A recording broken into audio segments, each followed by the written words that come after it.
Merci Madame la Présidente. Déjà, je voudrais commencer par dire que c'est avec beaucoup de fierté qu'on propose aujourd'hui cet amendement et cette proposition de loi, puisque c'est le fruit d'un travail qui a duré 3 ans, qui a réuni des députés membres de 90% des groupes du Parlement, 90 auditions, et je pense qu'on ne fera pas plus transpartisan, plus démocratique que cette proposition de loi portée par Guillaume Garot.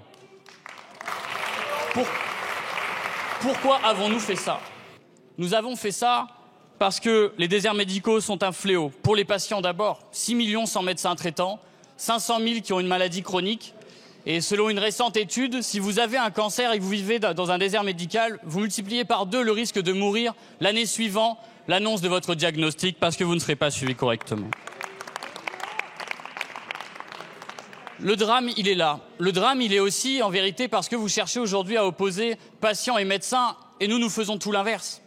Aujourd'hui, par exemple, chez moi, à Ambazac, dans le secteur, il y a 4 médecins qui ont mis fin à leur activité. Qu'est-ce que ça signifie ?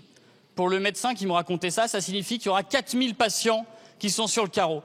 Lui, sa liste, elle est pleine. Il ne pourra pas accueillir ces 4000 patients, si ce n'est se fatiguer encore et toujours. Et aujourd'hui, 45% des médecins généralistes ont des signes de burn-out. Cette proposition de loi est là, d'une part pour les patients, mais elle est aussi là pour les médecins généralistes qui attendent des collègues dans nos déserts médicaux. Et les déserts médicaux, oui, il y en a dans tous les départements, dans les quartiers prioritaires, dans les zones rurales, dans les villes. Chez moi, quelqu'un parlait de Limoges tout à l'heure. On a perdu 30 médecins en 5 ans, on risque d'en perdre 80 dans les 4 prochaines années. Cette mesure, elle est simplement de bon sens. Si 90% du territoire est un désert médical, faisons en sorte que les médecins s'installent dans ces 90% du territoire et pas dans les 10% restants. C'est une mesure qui est appliquée aux pharmaciens, aux infirmiers, aux kinés. Pourquoi est-ce que les médecins libéraux ne pourraient pas l'avoir ? C'est une mesure qui marche à l'étranger. 90% des Français sont pour. Le Parlement doit l'entendre. Merci, monsieur le député.